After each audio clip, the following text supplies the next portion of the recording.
지난주에 성령 강림 주일이었는데요. 성령님께서 강림하시면 모든 것을 가르쳐 주신다. 또 모든 것을 생각나게 하신다. 이렇게 말씀을 드렸습니다. 특별히 무엇을 생각나게 하시냐면 우리들의 잃어버렸던 천국의 언어, 예수 그리스도께서 십자가에서 말씀하신 그의 사랑의 언어들이 생각나게 하신다. 이렇게 말씀을 드렸습니다. 어떻게 지난 한 주 동안에 많이 생각들 나셨나요? 많이 기억나셨나요? 하나님께서 가르쳐 주신 것들이 많이 있으셨나요? 제가 지난 한 주간 동안 설교를 준비하면서 그런 생각했어요. 만약에 생각이 안 나면 어떡하지? 만약에 떠오르는 것이 없으면 어떻게 될까? 우리가 성령 강림 주일이라고 그렇게 이야기는 했지만 성령님께서 강림하시지 않으면 어떻게 될까? 그러면 사실 우리가 사도행전 2장부터 시작되는 그 다음의 이야기를 진행할 수가 없습니다. 사도행전 2장부터 쓰여지는 그 모든 이야기들은 성령 강림의 역사로부터 시작되는 것이기 때문에 그렇습니다. 교회도 없고요. 많은 그리스도인들의 삶도 없습니다. 이게 상당히 심각한 문제죠. 우리들이 존재하는 그 존재의 근거도 사실은 성령 강림을 경험하고 체험한 그 첫 번째 신앙인들로부터 시작된다는 사실들을 우리가 다시 한번 기억할 필요가 있다는 것이죠. 그래서 사실은 중요한 게 제가 지난 한 주간 동안 설교를 준비하면서 먼저 우리들의 가슴 속에 이 성령 강림의 역사가 있었으면 좋겠다라고 하는 간절한 바람이 다시 한번 생각나게 되었습니다. 오늘 우리가 성령님께서 이루어진 여러 가지 사건들, 또 우리가 그 사건의 결과로 주어진 이 교회 가운데 있는데 우리가 그 성령님의 역사 가운데로 함께 참여하지 않고 있다면 우리는 이 처음 교회와 아무런 상관이 없는 그런 집단에 불과하기 때문이라는 것이죠. 어쨌든 저와 여러분이 성령님의 강림을 통해서 이루어진 그 역사가 우리들의 삶 가운데도 동일하게 반복되어지고 재현되어지는 그런 시간이 되었으면 좋겠네요. 그래서 우리 교회가 하나님의 성령이 임재하시고 뜨겁게 역사하시는 그런 교회가 되었으면 참 좋겠는데요. 특별히 제가 지난 토요일날 새벽기도, 어제 새벽기도 하면서 묵상했던 말씀을 함께 한번 생각해 봤으면 좋겠는데요. 데살로니가후서 1장 3절과 4절 말씀입니다. 우리 한번 찾아보실까요?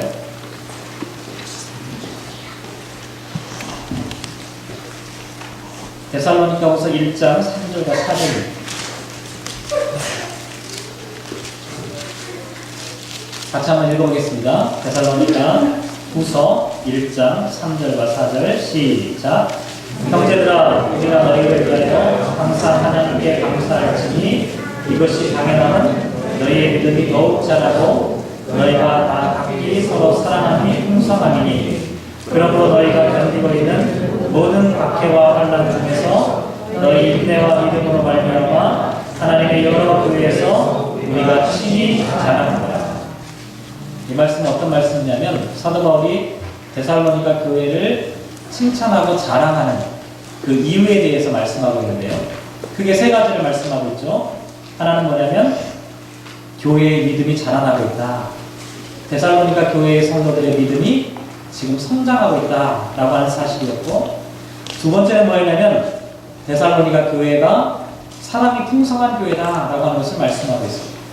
세 번째는 뭐냐면 박해와 환난에도 불구하고 그 박해와 환난을 피하지 않고 오히려 인내와 믿음을 지키는 교회가 바로 데살로니가 교회였다는 거죠.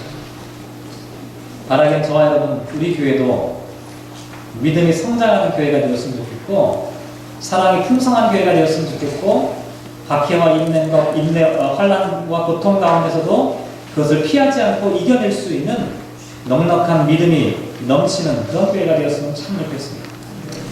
어쨌든 오늘 성령 강림 이후의 사건에 대한 이야기를 한번 생각을 해보도록 할 텐데, 성령 강림의 역사가 있고 난 다음에 처음으로 베드로가 설교를 하는 장면이 오늘 본문 가운데 기록되어져 있습니다. 이 설교가 매우 중요합니다. 성령 강림의 사건을 체험한 베드로가 가장 첫 번째 했던 이 설교 가운데 매우 중요한 메시지를 담고 있기 때문이죠. 오늘 삼위일체주의인데 오늘 이 본문이 오늘 본문 가운데 들어간 이유가 있습니다. 삼위일체라고 하는 그 신학적 주제가 이 사도 베드로가 성령 강림의 역사를 체험한 이후에 설교했던 그 설교 가운데 고스란히 남아있기 때문이라는 것입니다. 삼위일체라고 하는 것이 어떤 신학적인 또 연구하는 사람들에 의해서 만들어진 것이 아니라 신앙 고백적인 차원에서부터 시작되었다는 사실을 우리에게 가르쳐주는 아주 소중한 것 같은 말씀이라고 할 수가 있습니다. 그래서 오늘 저와 여러분 이 말씀을 함께 묵상하면서 베드로가 했던 이 첫 번째 설교 가운데 담겨져 있는 하나님에 대한 신앙 고백, 하나님의 존재 방식에 대한 것들을 우리가 함께 생각해보는 그런 시간을 갖도록 하겠습니다. 우선 본문 말씀 다시 한번 보도록 할 텐데요. 본문 14절 말씀을 다시 한번 볼까요? 본문 14절 말씀. 사도행전 2장 14절 말씀 같이 한번 읽어보시죠. 시작. 베드로가 열한 사도와 함께 서서 소리를 높여 이르되 유대인들과 예루살렘에 사는 모든 사람들아 이 일을 너희로 알게 할 것이니 내 말에 귀를 기울이라. 22절 말씀도 잠깐 보면 이스라엘 사람들아 이 말을 들으라 이렇게 나와 있고요. 또 36절 말씀을 보면 그런즉 이스라엘 온 집은 확실히 알지니 이렇게 말씀하고 있습니다. 제가 지금 뽑은 이 세 절의 말씀은 어떤 얘기냐면 누가 누구에게 설교를 하는지를 보여주는 그와 같은 내용이 담겨져 있습니다. 다시 말씀드리면 베드로가 지금 설교를 하는데 물론 베드로와 사도들이 함께 설교를 하는데요. 이 설교를 듣는 사람이 누구냐라고 하는 것입니다. 이 설교를 지금 누가 듣고 있느냐라고 하는 것입니다. 누구냐면 유대인들입니다. 예루살렘 집에 있었던 유대인들을 지금 향해서 설교를 하고 있습니다. 이게 중요합니다. 설교를 누구를 향해서 하느냐? 아이들을 향해서 설교할 때와 어른들을 향해서 설교할 때 다르고요. 남자들을 향해서 설교할 때와 여자들을 향해서 설교할 때 다르고요. 직장인들을 향해서 설교할 때나 가정주부에게 설교할 때 상황이 달라요. 동일한 메시지지만 그 설교를 듣는 사람들에 따라서 그 메시지의 감정점이 달라질 수밖에 없다는 거죠. 그런 의미에서 온가족 찬양 예배는 진짜 힘든 설교, 진짜 어려운 시간이에요. 애들을 만족시키려니 어른들이 지루할 거고 어른들에게 맞춰 설교하자면 애들이 알아듣지 못할 거고 참 이게 어려운 시간이긴 한데요. 어쨌든 베드로의 설교를 지금 유대인들을 향해서 설교를 하고 있는데 도대체 이 유대인들이라고 하는 사람이 어떤 사람들이냐라고 하는 것을 생각해 볼 필요가 있습니다. 우리가 다 알고 있지만 유대인들이라고 하는 사람들은 신명기 6장 4절 5절 말씀을 가슴속에 늘 간직하는 사람들이에요. 신명기 6장 4절 5절 말씀 매우 중요한 말씀이에요. 이것도 한번 찾아보죠. 구약성경인데요. 신명기 6장 4절과 5절.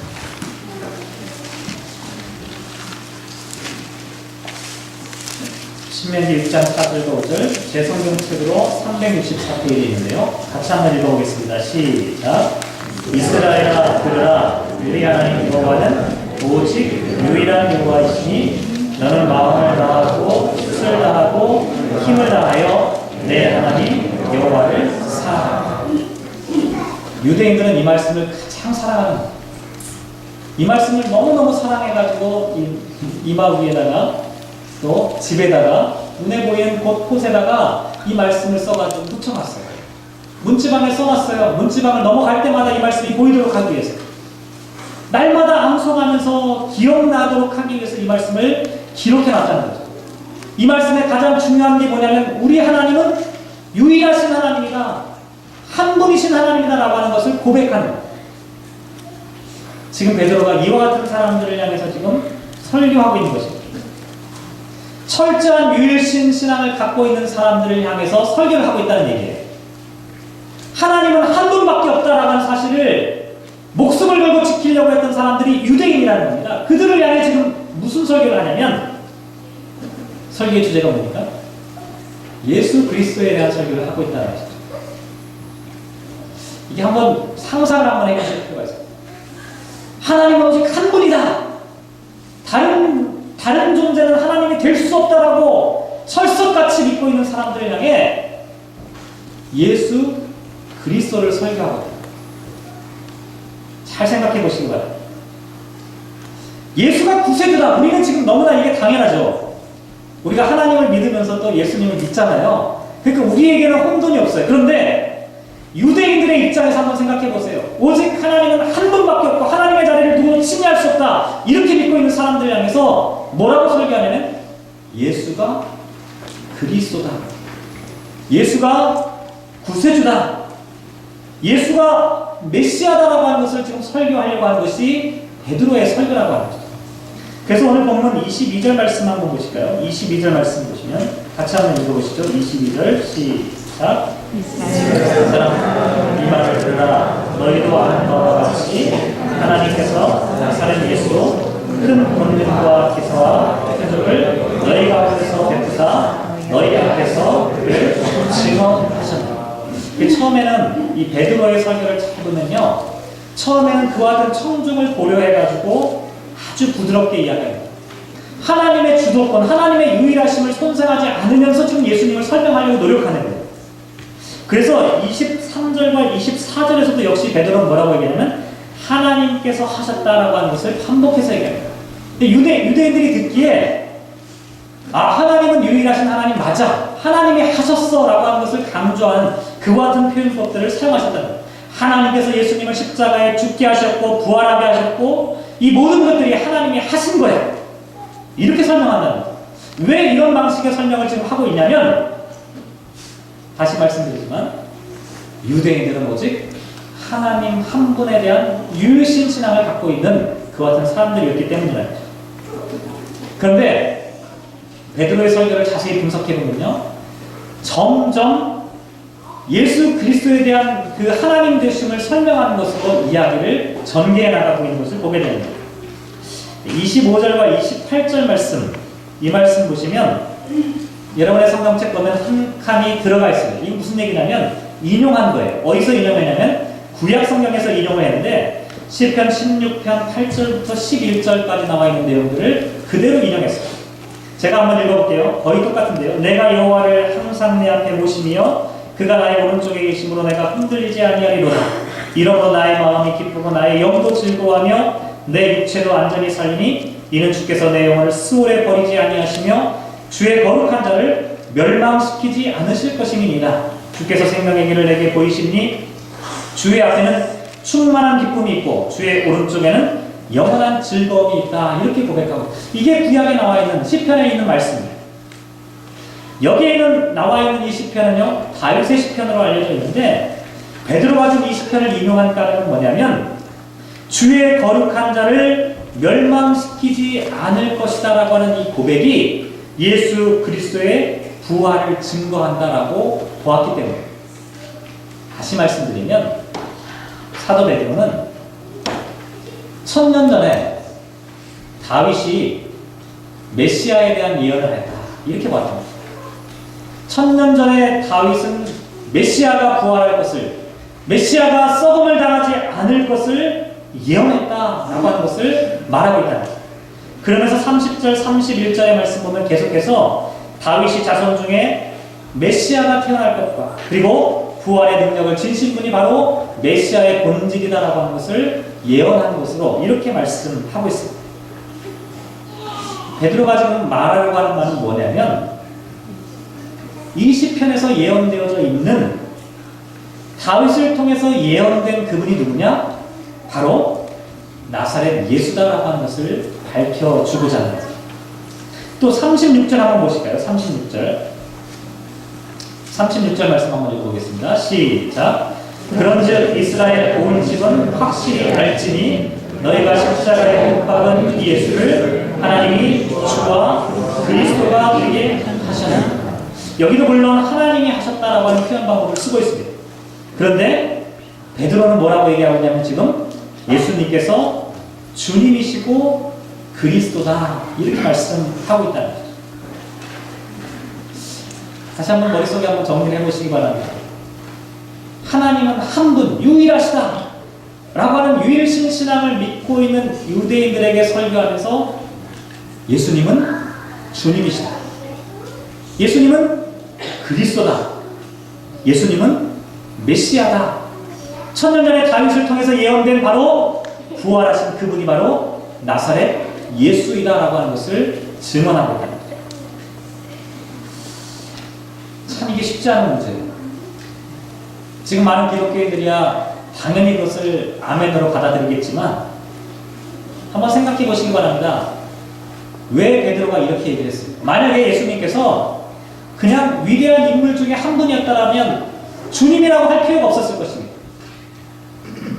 역사상 수많은 다윗 같은 위대한 한 사람의 인물이었다면 주님이라고 고백할 이유가 없습니다. 유대인들을 자극할 필요가 없어요. 하나님은 한 분이시고 그저 예수라고 하는 위대한 선지자가 있었을 뿐이다라고만 말하면 끝입니다. 그런데 베드로는 거기서 중단하고 싶지 않았던 겁니다.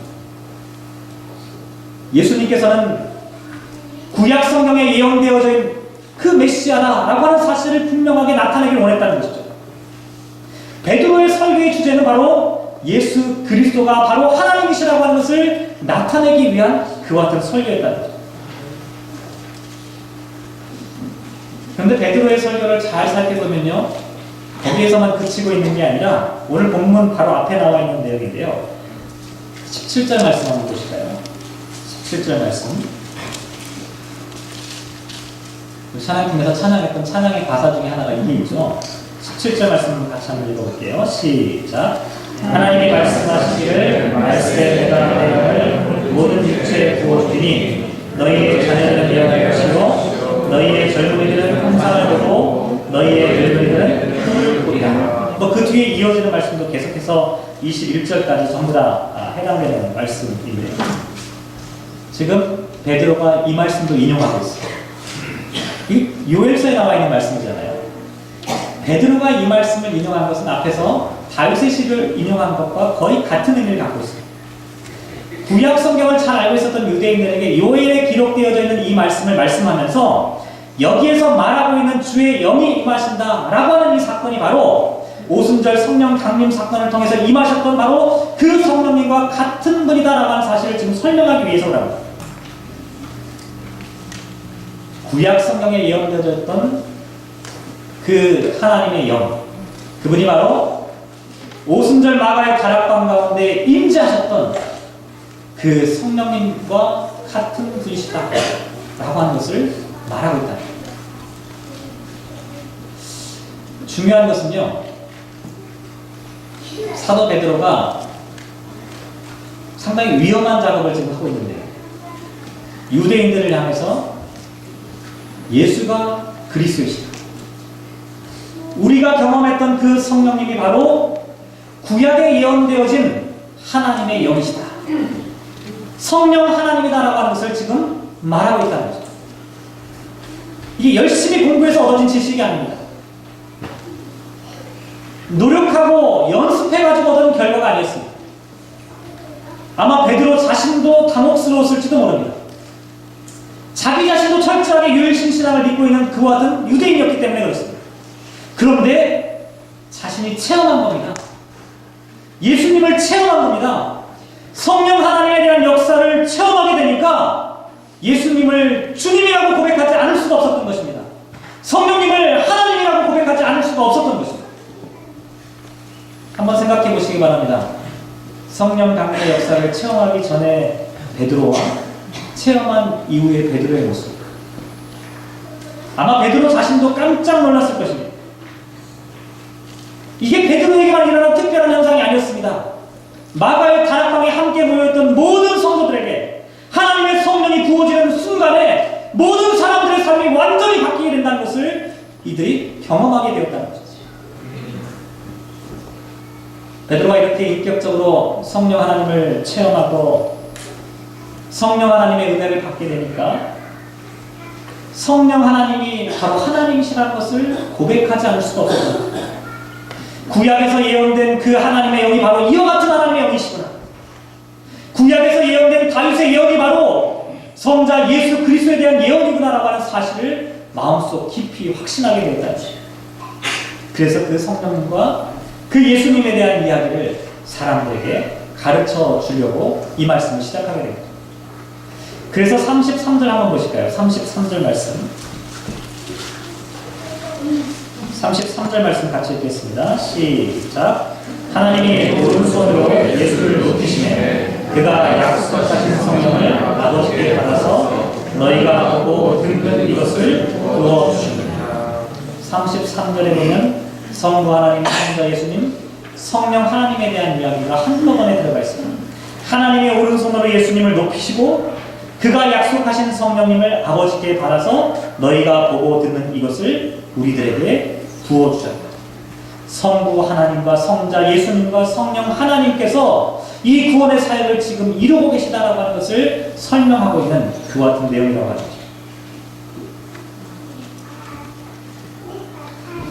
조금 전에도 말씀드렸지만 이 사도 베드로의 이 삼위일체론은 책상머리에 앉아서 곰곰이 고민해가지고 만들어진 그 같은 신학적인 결과가 아니에요. 성령 강림을 체험했던 사람들에게 나타났던 자연스러운 고백의 모습이었다는 것이죠. 예수님을 하나님으로 고백하지 않을 수 없었다는 것이죠. 성령님을 하나님으로 인정하지 않을 수가 없었다는 것이죠.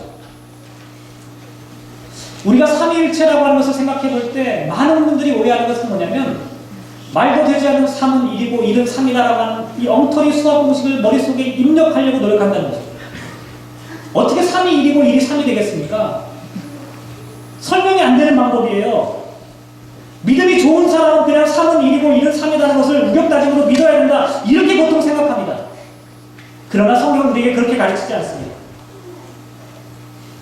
이 말씀은 3은 1이고 1은 3이라고 하는 것이 아니라 초대교회 성도들이 경험했던 하나님에 대한 이 체험들을 자연스럽게 설명하는 방식이었다는 거예요. 복음을 전하는 과정에서 먼저 유대인들에게 하나님 말씀을 증거하기 시작했습니다. 그들에게 예수님을 어떻게 설명해야 될까 고민하기 시작했습니다. 예수 그리스도가 그저 위대한 영웅이나 인물이 아니라 우리의 구세주라고 하는 사실을 설명할 수밖에 없었던 것입니다. 또한 자신들의 마음이 이렇게 바뀐 것은 인력으로 된 것이 아니라고 하는 것을 고백할 수밖에 없었습니다. 성령 하나님께서 우리를 만져주시니까, 우리의 마음속에 성령 하나님이 계시니까 그 성령 하나님을 통해서 내가 예수님을 고백하고 하나님을 인정할 수밖에 없었던 그 같은 사실을 고백하게 되었다는 것이죠. 말씀을 묵상하면 그런 생각이 들었어요. 삼위일체 하나님을 가장 잘 이해하는 방식이 무엇일까? 그것은 우리가 복음을 전하는 현장에 서 있으면 삼위일체가 증거된다. 이런 생각이 들었어요. 복음을 증거하는 그 현장에서 하나님을 믿는 유대인들에게, 하나님만을 유일하신 하나님으로 알고 있는 그 유대인들에게 성자 예수님의 존재와 성령 하나님의 존재를 가르치려고 하는 그 복음 증거의 현장에서는 나타날 수밖에 없는 그 같은 현상이라고 하는 것을 우리에게 말씀해 주고 있다. 다시 말씀드리면 삼위일체론을 책상머리에 앉아서 연구한다고 해결되어지고 이해되어지는 것이 아니라 직접 이 세상 가운데 하나님의 역사를 증거하는 그 현장 가운데 서게 될 때 삼위로 일치하신 하나님이 어떻게 우리를 역사하시고 어떻게 사람들의 마음을 감동시켜서 예수 그리스도의 그 신령한 그 진리를 깨닫게 하시는지, 사람들의 마음을 어떻게 움직이게 하시는지, 그 성령님의 그 역사심이 무엇인지를 그 선교의 복음의 증거의 현장 가운데서 우리가 느낄 수 있다라고 하는 것을 말씀하고 있다. 그런 의미에서 저와 여러분이 삼위일체의 증거의 현장에 있었으면 좋겠다, 이런 마음이 들었어요. 이 빅토리아에 있는 지역의 가운데 삼위일체를 증거할 수 있는 그 복음 증거의 현장에 우리가 서 있었으면 좋겠다. 교회가 왜 있습니까? 교회가 왜 존재합니까? 이 세상 가운데 복음을 증거하기 위해서, 복음을 증거하는 그 과정 가운데 우리는 삼위로 일치하신 하나님을 만날 수밖에 없다는 것이죠. 삼위로 일치하신 하나님을 증거할 수밖에 없다는 것이죠. 삼위로 일치하신 하나님의 역사하지 않고서는 복음 증거가 이루어지지 않는다는 것을 우리에게 말씀하고 있다는 것이죠. 제가 이렇게 힘주어 설명을 해도 복잡하고 어려운 것은 사실이에요. 그냥 편하게 그러면 세 분 하나님이라고 하면 얼마나 좋을까요? 그렇잖아요. 성부 하나님, 성자 예수님, 성령 하나님, 그냥 세 분이다. 그런데 기독교 신앙은 그걸 굳이 하다라고 얘기합니다. 그냥 삼신론을 하면 되잖아요. 하나님이 셋이니까 유일신 포기하고 삼신론이다. 그런데 참 이상하게도 2000년 동안 교회의 역사를 살펴보면요, 한 번도 이 세 분 하나님이 하나라고 하는 사실을 포기한 적이 없어요. 참 이상한 일이에요. 저 같았으면 진짜 포기했을 것 같아요. 이 사람들한테 설교하면 은혜도 안 돼요. 삼위일체 갖고 설교하고 사람들 은혜 받는 줄 아세요? 은혜를 못 받아요. 복잡하고 어려우니까 아니 셋이면 셋이고 하나는 하나지 왜 셋이라고 했다가 또 하나라고 했고 하나라고 했다가 또 셋이라고. 말씀을 묵상하면서 왜 2000년 동안 교회가 성부, 성자, 성령 하나님 이 세 분의 하나님의 일치를 주장했을까? 그것은요, 거기에 특별한 이유가 있어요. 뭐냐면 하나님의 존재 방식을 설명하기 위해서 이것보다 더 적절한 방법이 없기 때문입니다. 하나님의 표상을 설명하는 데 있어서 성부, 성자, 성령 하나님께서 삼위로 일치하신다는 설명보다 더 적절한 하나님을 이해하는데 가장 적절한 이와 같은 표현 방법이 없기 때문에 그렇다는 거죠.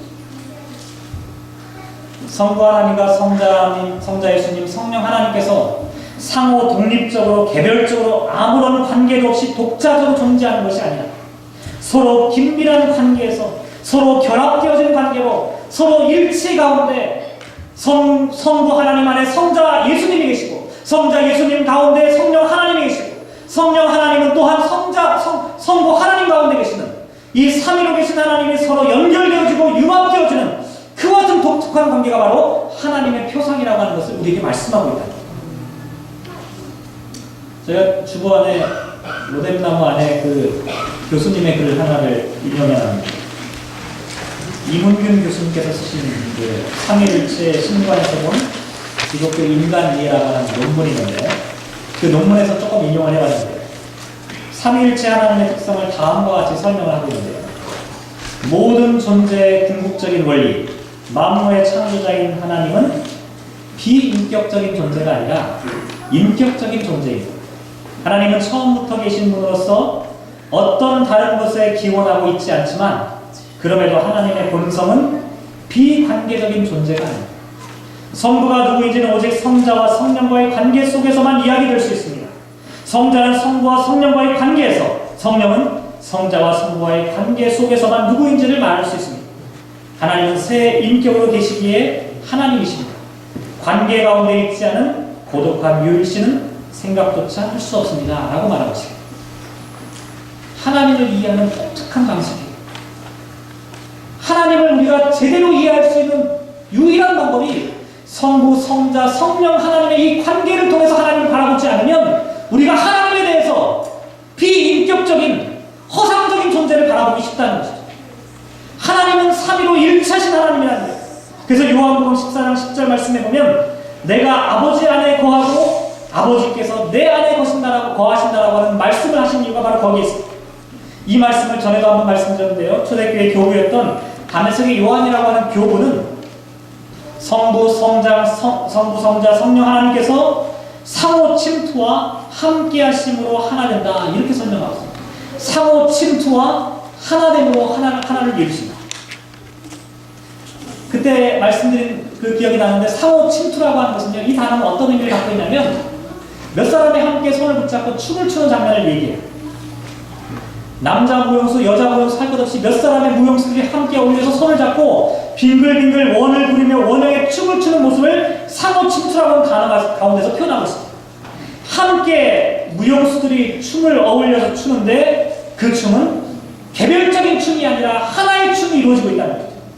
성부와 성자와 성령 하나님께서 함께 손을 붙잡고 원형의 춤을 추고 있는데 그 춤이 하나의 춤이라는 겁니다. 그 춤이 뭐냐면 바로 이 세상의 구원과 하나님의 역사라고 하는 그 어떤 하나님의 춤을 지금 이루고 있다는 것을 말씀하고 있습니다. 이게 바로 하나님의 존재 방식이라는 거죠. 하나님은 성부가 성자에게, 성자가 성령께, 성령께서 또한 성부 하나님께 결합되어지고 연합되어지고 일치되어지고 긴밀하게 사랑하는 그 어떤 사랑의 관계로 존재하는 것이 바로 우리가 신앙하는 하나님의 모습이다 라고 하는 것을 말씀하고 있다. 그런데 하나님께서는 이렇게 하나님의 존재 방식을 삼위일체로 설명할 뿐만 아니라 하나님의 존재 방식을 우리에게도 말씀하고 계신다라고 하는 것을 생각해 볼 필요가 있습니다. 하나님이 삼위로 일치하시는 그 하나님이다라고 하는 것을 믿고 끝나는 것이 아니라 삼위로 일치하시는 하나님이 또한 우리에게도 삼위로 일치하는 공동체가 되기를 원하신다라고 하는 것이죠. 저는 이게 참 중요하다고 생각합니다. 저는 이런 생각해봤어요.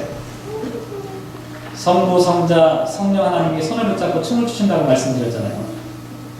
아마 그 중에 한 사람, 성령 하나님의 자리에는 저와 여러분이 있을 것이다. 이런 생각을 제가 해보겠습니다. 그렇다고 저와 여러분이 성령님이 되는 게 아니라 성령님이 저와 여러분의 마음 가운데 계시기 때문에 성부 하나님과 성자 예수님과 함께 춤을 추고 있는 그 성령 하나님의 자리에는 저와 여러분의 모습이 있는 것이 아닙니다. 하나님은 하나님의 존재 방식대로 우리도 살아가길 원하신다는 것이죠. 그래서 지지난주에 말씀드렸죠. 요한복음 17장 22절 23절 말씀에 보면 이는 우리가 하나 된 것 같이 그들도 하나 되게 하려 하십니다. 우리가 하나 된 같이 성부, 성자, 성령, 삼위로 일치하신 하나님이 하나 되신 같이 이 땅을 살아가는 그리스도인들도 하나가 되기를 예수님께서 중보하며 기도하셨다는 것입니다. 계속해서 말씀 이렇게 나와 있습니다. 곧 내가 그들 안에 있고 아버지께서 내 안에 계시어 그들로 온전함을 이루어 하나가 되게 하려 함은 아버지께서 나를 보내신 것과 같이 또 나를 사랑하신 것 같이 그들로 사랑하신 것을 세상으로 알게 하려 합니다. 하나님은 하나님의 존재 방식을 우리의 삶의 존재 방식이 되게 하라. 하나님을 믿는다라고 하는 것은 하나님의 존재 방식을 따라서 살아가는 것이다. 이렇게 말씀을 드릴 수가 있습니다. 그러면 어떻게 우리가 삼위로 일치하신 하나님과 같은 그와 같은 삶의 존재를 살아갈 수 있습니까? 어떻게 우리는 삼위일체적인 삶을 살아갈 수 있습니까? 앞에서도 말씀드렸지만 삼위일체는요 신학적인 사변의 결과가 아닙니다. 삼위일체는 신앙의 문제입니다. 체험의 문제입니다. 체험적인 알미 없으면 삼위일체를 말할 수가 없습니다. 삼위일체적인 삶은 우리가 그 속에 들어가 하나님을 체험하지 않고서는 이뤄낼 수 없다라고 하는 것이죠. 지난 한 주간 동안 이 말씀을 붙잡고 시험하면서 그런 생각해 보았습니다. 하나님, 우리 모든 사랑하는 성도들에게 성자 예수님에 대한 신앙을 체험하게 해주시옵소서. 성령 하나님께서 우리들의 마음 가운데 오셔서 우리를 터치하시는 인격적인 그 하나님의 역사가 있게 하시기 원합니다. 그래야만 우리가 성부와 성자와 성령 하나님의 그 일치의 관계를 우리가 체험할 수 있게 됩니다. 이와 같은 사실을 체험해야 우리가 이 땅을 살아가면서 그리스도인답게 살아가는 것이 삼위일체적으로 서로 긴밀하게 살아가고 서로 연합하고 서로 공동체가 되고 서로 화해가 되고 서로 하나가 된다라고 하는 사실들을 이뤄가며 살아가는 것이 우리 그리스도인의 존재 방식이라는 것을 깨닫게 된다는 것이죠. 이 자리에 있는 우리 살아가는 자녀들에게 삼위일체를 어떻게 설명하면 좋을까? 그런 생각 해봤어요. 제 부모님께서 제 엄마와 아빠가 저와 함께 손을 붙잡고 아름답고 행복한 가정의 모습을 보여주는 것. 어쩌면 그게 아이들에게 설명할 수 있는 삼위일체의 모습이 아닐까. 제가 제 아내에게 아이들에게 이렇게 내가 우리 엄마를 얼마나 사랑하는지 알아? 그래서 막 싸워요. 아이들이 제 아내를 제가 사랑한다고 믿지 않는 사랑하는 모습과 삶이 아이들에게 사랑을 가르쳐주는 원리가 됩니다. 성부, 성자, 성령 하나님은 깊이 사랑하십니다. 자녀들인 우리를 향해서 우리가 이렇게 사랑하니 너희도 사랑하라고 말로써 가르치지 않고 성부, 성자, 성령 하나님께서 깊이 연결되고 결합되어진 그 사랑의 모습 그 자체를 우리에게 보여주시는 것입니다.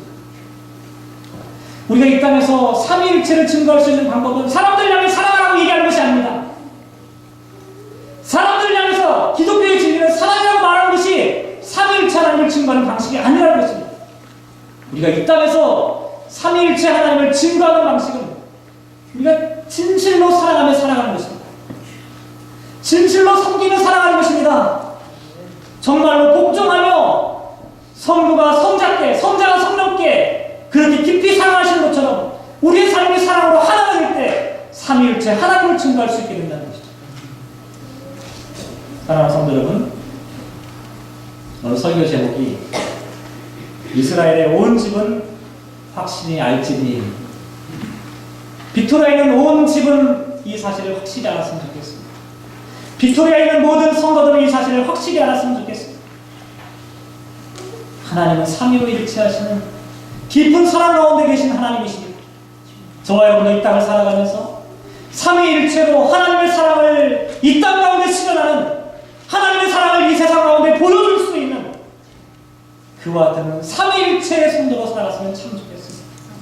사랑하는 성도 여러분, 하나님 아버지와 또 성자 예수님께서 맞잡고 빙글빙글 춤을 추고 있는 그 빈자리, 그 자리에 저와 여러분이 성령님을 가슴에 품고 그 하나님과 더불어 하나님의 춤을, 그 구원의 춤을, 그 사랑의 춤을 함께 추실 수 있는 저와 여러분 되시기를 주님의 이름으로 기원합니다. 기도하겠습니다.